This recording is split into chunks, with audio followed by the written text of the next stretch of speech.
Une sortie qui n'est pas passée inaperçue, Paul Saint-Pierre Plamondon, à qui on parlera dans quelques minutes, qui accuse les artistes et les associations d'artistes d'être déloyaux, de ne pas être loyaux au Québec. Et un de ceux qui est visé, il est avec moi ce soir, Laurent Dubois. Vous êtes directeur général de la Société des auteurs de radio, télévision, de cinéma, la SARTEC. Bonsoir. Bonsoir, M. Roy. On va montrer ce que vous aviez écrit. Quand le ministre Miller a été assermenté, nouveau ministre de la Culture, vous aviez dit « C'est rassurant d'avoir quelqu'un de cette envergure pour faire entendre la voix des artistes ». Est-ce que vous sentez aujourd'hui que c'est vous qui avez mis le feu aux poudres? C'est parce que vous avez bien accueilli le ministre fédéral que M. Paul Saint-Pierre Plamondon vous tombe dessus? Ben écoutez, j'ai l'impression que c'est tout le milieu culturel qui a quand même bien accueilli M. Miller. Je pense qu'il faut aussi comprendre le contexte dans lequel tout ça s'est fait. On a perdu le ministre Guilbeault jeudi dernier. On a déjà toutes et tous donné des réactions. Et 4 jours après, on a un nouveau ministre. Là, on avait quand même des raisons de s'inquiéter. Il s'avère qu'on a un ministre nommé rapidement, qui est québécois et qui a déjà été ministre. Donc nous, notre réaction, elle est positive. Pourquoi? Parce que pour les intérêts de nos membres, on a l'impression qu'on a quelqu'un qui est capable de porter à nos intérêts, ceux de nos membres en l'occurrence. Donc maintenant, je ne pense pas que ce soit moi qui ai mis le feu aux poudres, en tout cas je l'espère pas. Là, je vais vous montrer, parce qu'il a parlé, on vient de l'entendre, mais il a aussi écrit hier soir, M. Paul Saint-Pierre Plamondon, la vacuité intellectuelle et l'aplaventrisme d'une partie substantielle du milieu culturel québécois sont franchement gênants, j'ai honte. Première réaction quand vous avez lu ça? Si votre question c'est est-ce que je me sens insulté, la réponse courte c'est oui. Je trouve ça injuste en fait, donc je peux comprendre que ça sorte sous le coup d'une émotion, je peux comprendre que des fois on réagit très rapidement, ça reste que nous accuser d'aplaventrisme devant le gouvernement fédéral, c'est aussi faire preuve quand même d'une certaine ignorance sur la manière avec laquelle on doit fonctionner. D'abord parce que jeudi dernier, j'invite M. Saint-Pierre Plamondon à lire le communiqué de la SARTEC au départ de Stephen Guilbeault. Je pense qu'on titrait quelque chose comme « La culture sacrifiée sur l'autel du pétrole ». Donc il y a quand même d'autres manières de faire de l'aplaventrisme. Et donc, oui, on s'est senti ce matin insulté. Et c'est insultant pour tous les gens qui travaillent fort, parce que nous, tous les jours, on se lève et on est déjà sur un milieu qui est fragile, qui vit ses propres difficultés. On a des ennemis qui ne sont pas ici, qui sont de l'autre côté de la frontière, qui sont les géants du web, qui sont les développeurs d'intelligence artificielle. On se bat contre tout ça. Donc se faire dire par un potentiel futur Premier ministre du Québec que nous sommes des gens déloyaux et que nous sommes vides de toute substance, c'est un peu difficile, oui. Oui, et est-ce qu'il y a eu des conséquences à ça aujourd'hui? Est-ce qu'il y a des gens... est-ce qu'il y a un bouillonnement qui est apparu? Bien sûr. Puis c'est pour ça que c'est important d'en parler, parce qu'au-delà de la déclaration, c'est qu'aujourd'hui, à notre époque, quand on fait une déclaration comme ça dans l'espace public, on sait très bien que ça va faire réagir un certain nombre de personnes qui vont s'empresser de faire ce qu'elles font le mieux, c'est-à-dire écrire des choses peu agréables. Donc mon équipe, moi, depuis ce matin, elle gère des courriels désagréables de gens qui nous traitent de traîtres, qui nous disent qu'on fait mal notre job. C'est pas juste, c'est pas normal. J'appelle vraiment à la responsabilité là, dans le débat, parce que c'est triste, tout ça. Est-ce que vous demandez à Paul Saint-Pierre Plamondon de reculer, de remettre, peut-être pas s'excuser, mais dire il est allé trop loin, parce que vous, ça a des conséquences très concrètes? Oui.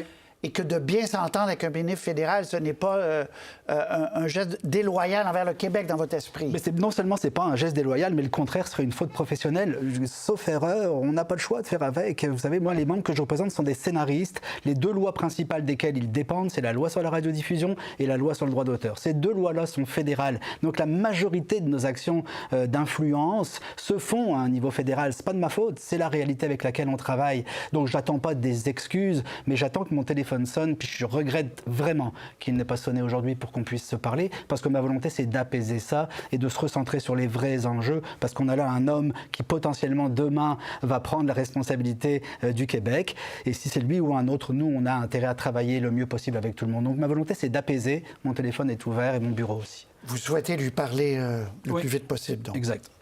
Très bien. Laurent Dubois, ça tombe bien parce qu'il est avec nous. On va lui parler.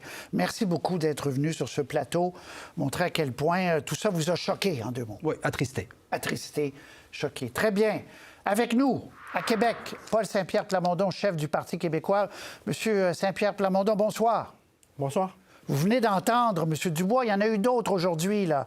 À peu près tous les représentants de la communauté des artistes au Québec ont dit qu'est-ce que c'est que ça? Est-ce que c'est un croix ou meurt? On a accueilli de façon polie et gentille un nouveau ministre fédéral. Que sommes-nous devenus, des traîtres aux yeux du chef du Parti québécois? Je corrige factuellement l'affirmation qu'on a simplement saluée. Si vous regardez l'article justement de Radio-Canada avec les citations de M. Dubois et d'autres citations, on louange Marc Miller. Et je ne suis pas en train de dire que du jour au lendemain, les associations du milieu culturel vont cesser de demander des subventions fédérales.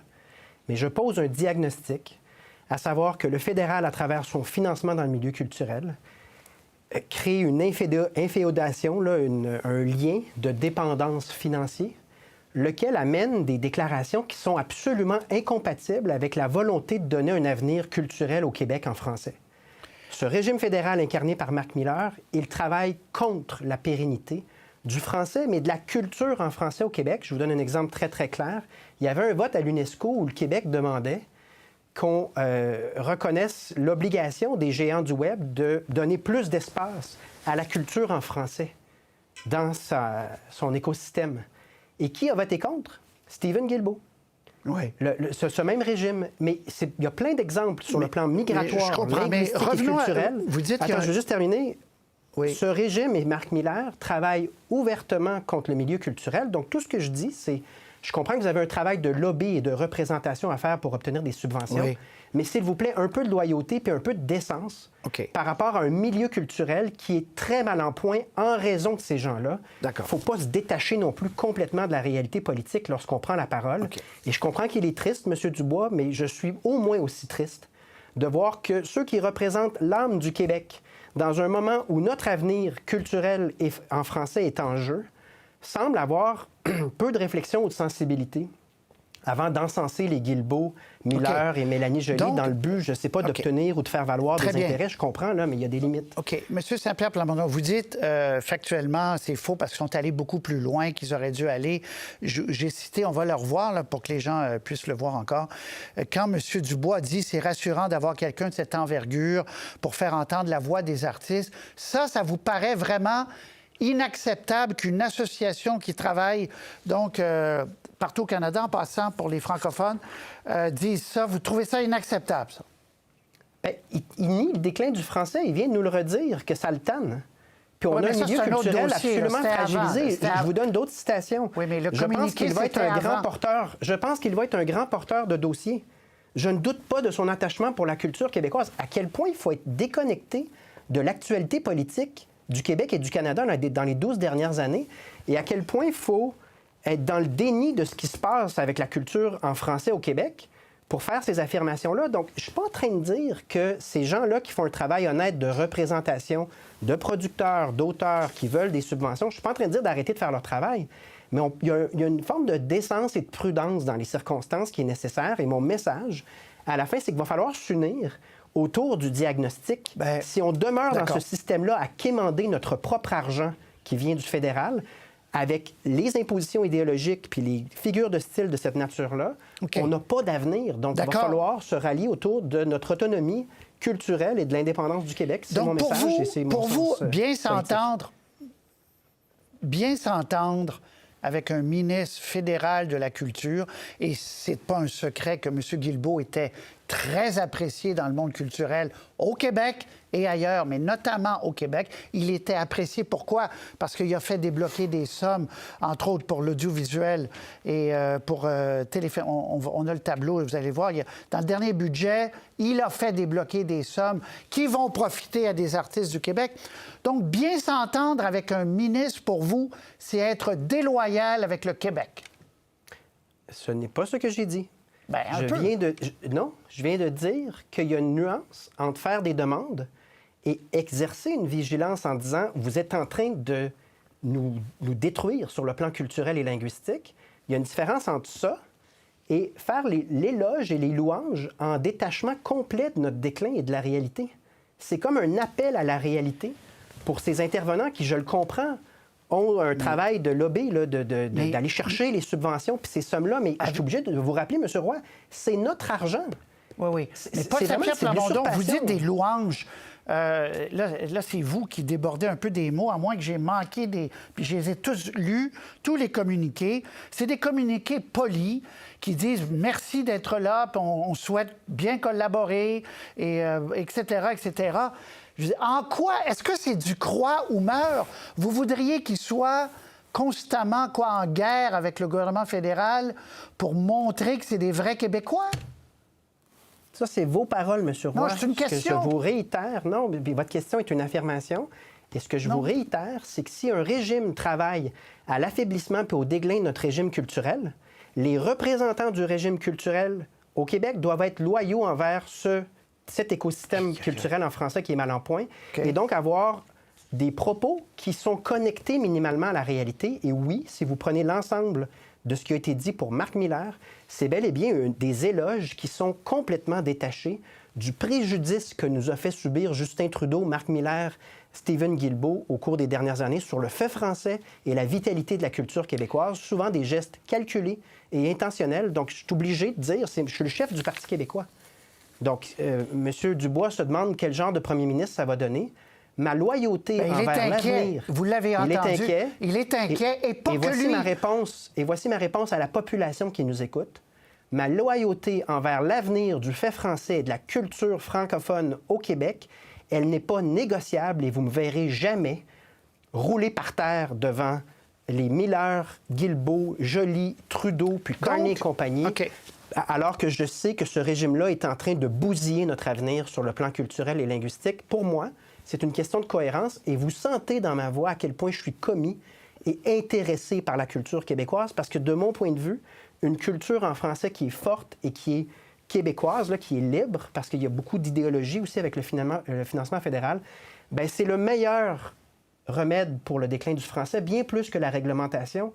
Parce que si on a une culture qui est vivante, qu'on partage cette culture-là, les gens sont de bonne humeur, puis on n'a pas de besoin, on a moins besoin de se poser des questions sur l'avenir du français, parce que ça se passe en français, puis c'est ressenti. Donc, vous leur dites français. quoi au milieu culturel en terminant, Paul Saint-Pierre Plamondon? Et c'est une vraie question. Vous leur dites quoi? Collaborer, mais n'écrivez jamais que vous êtes heureux de ceci ou cela à un ministre fédéral, parce que c'est un crime de lèse-majesté. Ça, c'est vous à nouveau qui... Mais non, mais c'est vous. Je vous écoute très bien, attentivement. La question est légitime, mais c'est la question, qu'est-ce que vous allez leur dire? Et ce que je vais leur dire, c'est, je comprends que la critique que j'ai émise est peut-être dérangeante. Je m'en excuse si certaines personnes se sentent lésées. Ça va me faire plaisir d'en parler, mais sur le fond, je pense sincèrement qu'on est rendu à s'unir autour de l'autonomie entière du Québec sur le plan culturel. Sinon, nous n'avons pas d'avenir. Et ça veut dire que chacun des acteurs, qu'ils soient élus ou représentants des divers groupes, vont devoir être cohérents dans ce plan de match-là si on veut un quelconque avenir, parce que sinon, le déclin va continuer, puis tout le monde va commander ses subventions comme si ça s'en va quelque part. Et moi, je vous dis, c'est faux. Donc, c'est mon devoir mais de le mettre ministre les pendules à québécois l'heure. fédéral, ça va me faire plaisir. Le ministre fédéral québécois, que ce soit Miller ou tous les autres ministres fédéraux québécois, sont-ils aussi québécois que vous l'êtes ou que d'autres le sont? On peut être québécois puis absolument toxique pour l'avenir du français et de la culture francophone. Et c'est ça le régime fédéral, c'est de faire en sorte que certaines de nos élites intellectuelles ou financières ne soient pas loyales envers le peuple québécois puis son avenir, soient loyales envers le régime d'origine coloniale. Ça dure depuis des siècles. Et comprenez le sens de mon engagement politique. Je veux qu'on en sorte pour le bien des prochaines générations. Oui, mais on est encore dans un régime, aux dernières nouvelles fédérales, Paul Saint-Pierre Plamondon, et les gens de la culture vous disent aujourd'hui, tous en cœur, un instant, là, de se faire dire qu'on est déloyal pour le Québec parce qu'on a donné dans un communiqué « Bonne chance, Monsieur le ministre, on est content que vous soyez là », c'est peut-être fort en café. Est-ce que c'est une société... C'est eux qui posent la question et je vous la pose. Est-ce que c'est une société dans laquelle on veut vivre aussi? De marcher au pas, sinon, bye-bye. À nouveau, ce sont vos propos, M. Roy.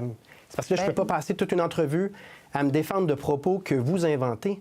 Je réitère ce que je viens de dire, que ça n'a rien à voir avec ce que vous venez de dire. J'ai pas dit bye-bye à personne. Je viens de leur dire qu'on va se rencontrer, mais que la critique que j'énonce, elle est absolument nécessaire. Parce qu'on n'a pas d'avenir dans ce régime-là, donc on ne peut pas faire semblant que ce régime-là sert nos intérêts en chantant les louanges de chaque subvention qu'on obtient du fédéral. Ça s'en va dans le mur. J'ai pas dit bye-bye à personne. J'ai dit on se parle bientôt. Je comprends votre dérangement, mais comprenez d'où je pars. à savoir que je tiens vraiment à un avenir linguistique et culturel pour le Québec. C'est tout simplement ça que je je dis. faisais écho simplement à des choses que j'ai entendues dans le monde culturel et M. Dubois... Mais c'est pas tout le monde.